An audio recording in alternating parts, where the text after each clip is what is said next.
exhibit is just 32 meters cable, but then apparently this act has been going on for quite some while, because if you notice, over 200 meters and beyond of cable has been cut off. This actually must have been going on for quite some time. It's a picture of invaluable national resources being ruthlessly destroyed for personal monetary gains.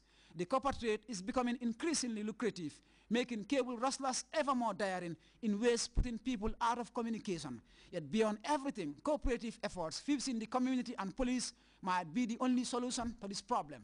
Ibrahim Jata, GRTS. Enterprise Insurance Company, one of the biggest insurances in Ghana, has officially launched its office in the country. The CEO of the company said they have a range of products to offer to its customers. Fatou Jasseh reports.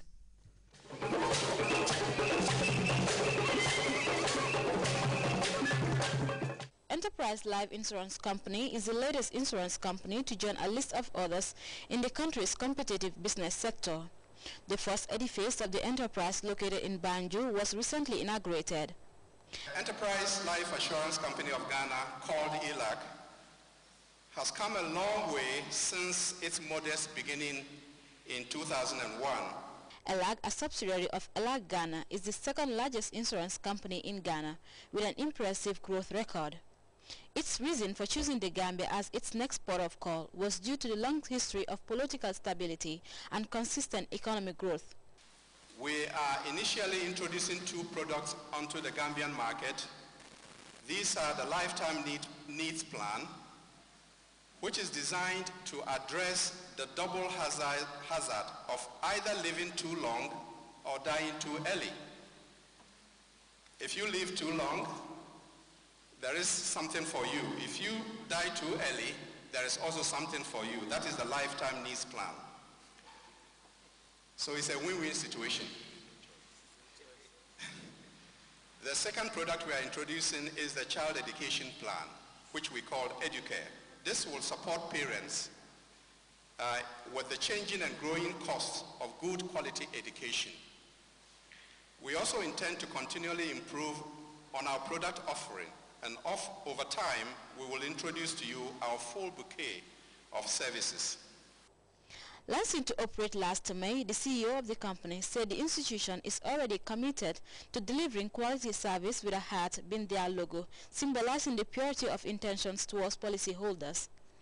As the potential of the Gambia's insurance company continues to be mirrored by several factors, introducing ELAC in the country's insurance sector, officials are optimistic will add value to that segment of the country's market.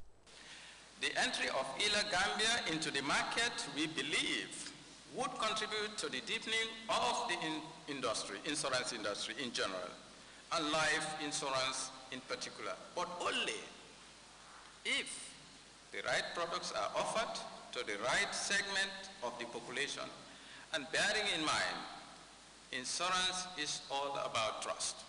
Governor Colley affirms that the central bank will remain committed to ensuring that insurance industries operate optimally under the framework of the Insurance Act of 2003 and Insurance Regulations 2005. Such investments, according to the Finance Minister, is one that is welcomed by government. As a nation, we appreciate and welcome such investments, especially life assurance investments, due to long-term related benefits and the creation of long-term funds for investment into the Gambian economy. The government will thus continue to create a sound and enabling environment for such investments and businesses to thrive. The industry that has officially started operation has a lot to offer to its customers. For GRTS News, I am Fatou Jasseh. We'll take our first break. Stay tuned.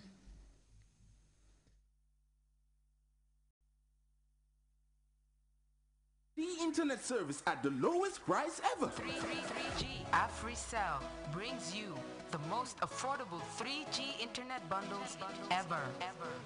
Get your AfriCell Extreme 3G internet service for as low as $15 is only. AfriCell 3G bundles starting from 50 megabytes up to 12 gigabytes. 12 gigabytes bundle for a tariff as low as $5 per megabytes. And all bundles are valid for 30 days. AfriCell Extreme 3G service for as low as $15. To subscribe, please dial 120 and choose from the available 3G bundles. For more info, call 113. AfriCell Extreme 3G service. For as low as 5 bottles per megabyte, stay connected to AfriCell's 3G network. AfriCell. When we say Extreme 3G, it is truly extreme.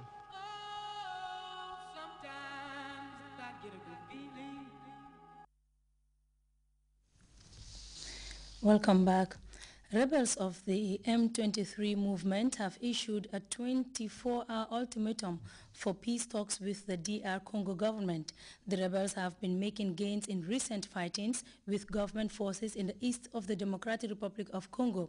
The M23 rebels have advanced on the strategic city of Goma after inflicting heavy losses on Congolese troops. Meanwhile, UN helicopter gunships have fired at rebel positions near the airport in Goma. We have details of that story in this report. Schools were shut and shops closed in the city of Goma in the Eastern Democratic Republic of Congo.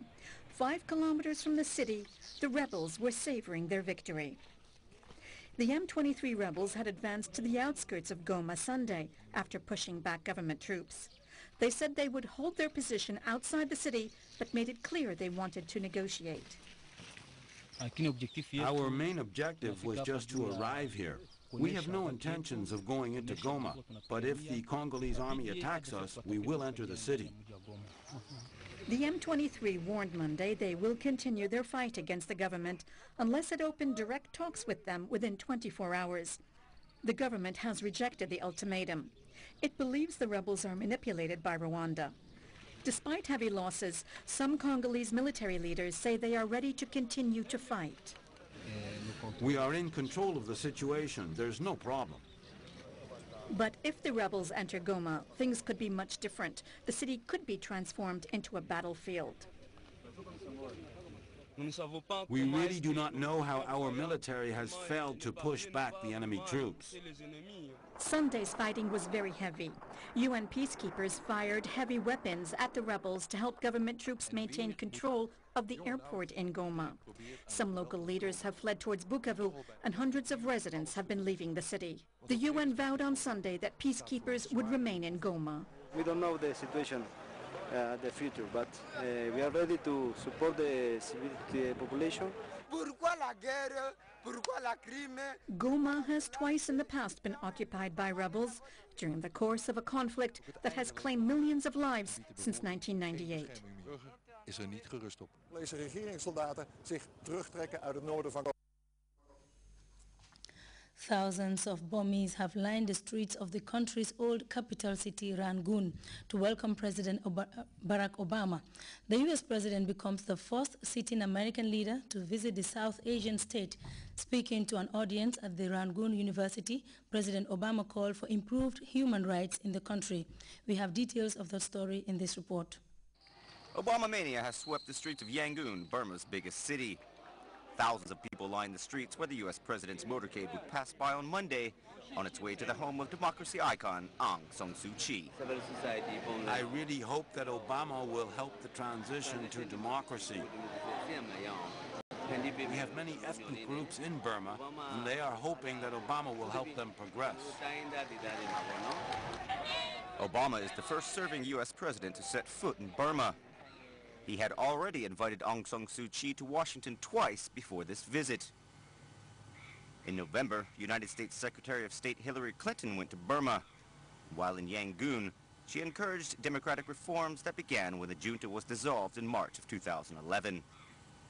Nobel Peace Prize laureate Aung San Suu Kyi was optimistic but cautious about reforms underway.